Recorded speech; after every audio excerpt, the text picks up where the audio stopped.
Bonjour, Jérôme Ponce, 35 ans, expert comptable à Béziers.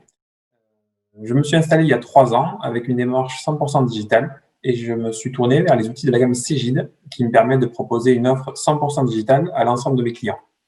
On va identifier les 3 flux entrants qui permettent en fait de valoriser la data sur Loop. Le premier, on va vous le montrer ici. Sur l'écran, vous voyez l'espace sur la plateforme Loop d'une entreprise. Le premier flux, c'est sur l'application mobile, qui est exactement le pendant de ce que vous voyez à l'écran, mais sur votre téléphone ou sur votre tablette. Comment ça se passe?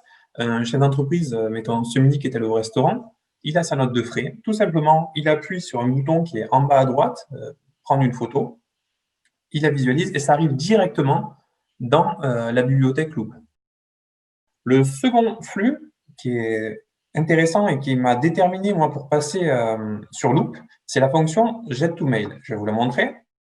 Donc, concrètement, de plus en plus de nos clients, en tout cas de mes clients, reçoivent des factures par mail. La difficulté, c'est toujours retrouver justement ces factures qui ont été envoyées par mail. Certains sont encore en papier, d'autres par mail, donc c'est difficile d'avoir cette traçabilité-là. Concrètement, là, j'ai un client qui a reçu une facture par mail. Qu'est-ce qu'il fait, le client? Il y a une adresse mail qui est spécialement dédiée pour sa bibliothèque de son client, donc le nom du cabinet, le nom du dossier, et ensuite un code générique qui a été créé. Cette adresse mail-là, vous n'avez pas à la créer, elle est préalablement créée par le logiciel dès que vous lancez la création du dossier.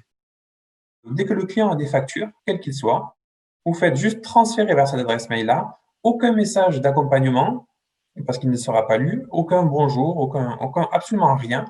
Vous faites envoyer, ni plus ni moins.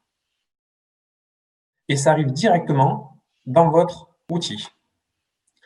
On reprend donc sur l'autre flux, le troisième flux, qui est la fonction dépôt sur ce qu'on appelle SharePoint. SharePoint, c'est pas un mot barbare, c'est l'outil, en fait, c'est le naming qui est utilisé par Microsoft, vu que l'offre Loop travaille de concert avec les outils Microsoft. Ce n'est plus ni moins qu'un drive, une base de données.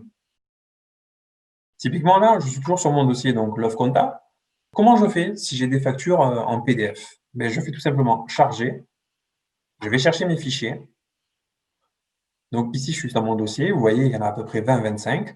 Il n'y a absolument aucune condition de volume. Vous pouvez très bien en sélectionner plusieurs, comme faire un cliquet. Donc vous avez sélectionné 5, vous pouvez en sélectionner 100, ça ne sera aucun problème. Vous faites ouvrir et ça arrive directement dans la base de données. Et donc avec ces 3 flux que sont le mail to GED, l'application mobile et le dépôt sur ce qu'ils appellent le SharePoint, ça vous permettra ensuite de valoriser votre donnée.